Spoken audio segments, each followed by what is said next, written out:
Je m'appelle Étienne Samaritain, j'ai 36 ans, je suis covidiste modéré. En gros, tout ce qu'il y a de plus normal, hein. Je me lave les mains 40 à 50 fois par jour, je dis bonjour avec le coude, j'ouvre les portes avec le coude et les referme avec le pied. Je suis pour le port du masque, hein, mais pas nécessairement FFP2. Hein. J'ai mis environ 3 semaines à trouver la voie du covidisme. Avant, j'étais une brebis égarée sur les chemins de l'hygiène, hein, je ne savais pas. Et puis un beau jour, j'ai pris une amende de 135 € pour une narine à l'air, et c'est là que j'ai vu la lumière. J'ai été frappé par la grâce. Hein. Depuis, je me sens aligné, c'est clair, c'est fluide. Hein. Clac, clac, clac, hein. Oreille, oreille, on pince le nez, amen. Je dirais même que j'éprouve une certaine satisfaction à porter ce masque aujourd'hui, hein, de la fierté hein, par rapport à tous ceux qui... Enfin, on s'est compris, hein. Mais attention, je ne suis pas intolérant, hein. J'ai un ami qui éternue. Hein. Il faut savoir rester ouvert d'esprit aujourd'hui, parce que sinon c'est la porte ouverte à des dérives extrémistes de tous bords. Il n'y a qu'à voir ma belle famille. Ma femme est métisse, fille d'une mère athée et d'un père covidiste radical. Régis, mon beau-père, c'est simple. Dimanche dernier, on est allé manger chez eux avec les enfants.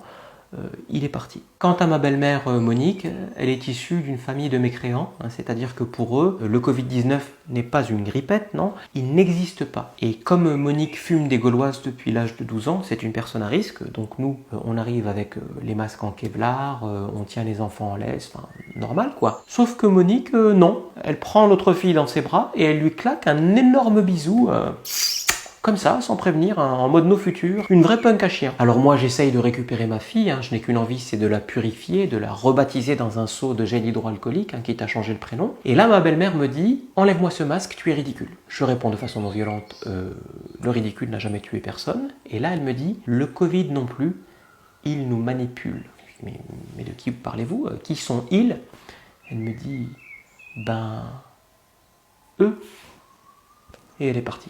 Donc on a fait un repas chez Monique et Régis, sans Monique et Régis. Le covidisme invite à une réflexion sur soi et sur le monde d'après. Enfin, d'à peu près, hein, parce que tout ceci n'est pas très clair. Hein. Hier encore, l'archevêque de Seine-et-Marne a décrété la circulation alternée en zone écarlate, hein, c'est-à-dire que les personnes nées un jour pair ont le droit de sortir, les personnes nées un jour impair aussi, mais à cloche-pied. Et dans les entreprises, c'est pareil, hein, c'est pas beaucoup plus clair. Hein. Moi, au boulot, le curé, le Chief Covid Officer, hein, anciennement en charge de tout ce qui était happiness, n'a pas encore statué sur la couleur des flèches, hein, parce qu'il attend l'approuval du vicaire qui lui-même est pending du go-no-go de l'évêque, enfin du seigneur bishop. Il faut dire que les instructions du clergé ne sont pas claires. Hein. On sent un retour aux fondamentaux depuis la nomination du nouveau pape, hein, monseigneur Jean Castellis. Clairement, l'autre jour, au pot de départ en retraite d'un collègue, la procession en direction du buffet respectait scrupuleusement la distance de 1,24 m. Chacun tenait son hostie de forme triangulaire à base de farine de maïs. Mais au final, tout le monde a trempé la tortilla dans le guacamole. Hein. On était dans le partage. Hein. Parce qu'aucun texte ne se prononce sur le guacamole. Ni la Bible, ni la loi, ni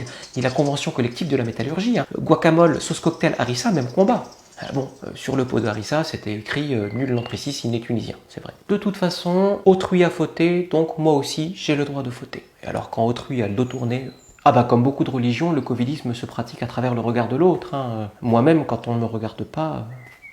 J'avais honte de le dire, hein, mais depuis que je me suis confessé à Notre-Dame de l'ARS parce que j'ai été identifié comme un cas contact, je peux l'avouer. L'autre soir, j'étais tout seul dans l'open space, il était 20h30, mais je tenais à finir ma presse au bureau parce qu'il est important de ménager sa vie personnelle. J'ai accroché mon masque à l'oreille gauche, même que je me suis gratté le nez et après j'ai appelé l'ascenseur avec l'index. Ce qui est beau dans le covidisme, c'est qu'il n'y a pas une seule vérité. Chacun détient la sienne. Donc, quelque part, la vérité est nulle part. C'est plus un schisme à ce niveau-là, c'est un pschisme.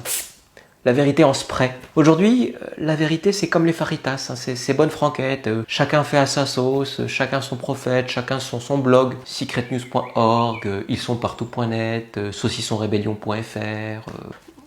Personnellement, j'écoute Europe 1.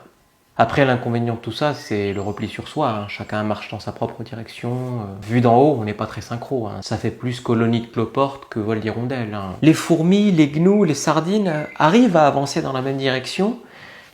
Pas nous. Mais je reste optimiste. J'ai foi en l'homme. J'ai foi en l'idée que l'être humain trouvera sa place un jour dans ce monde, que nous parviendrons à atteindre le niveau intellectuel de la sardine.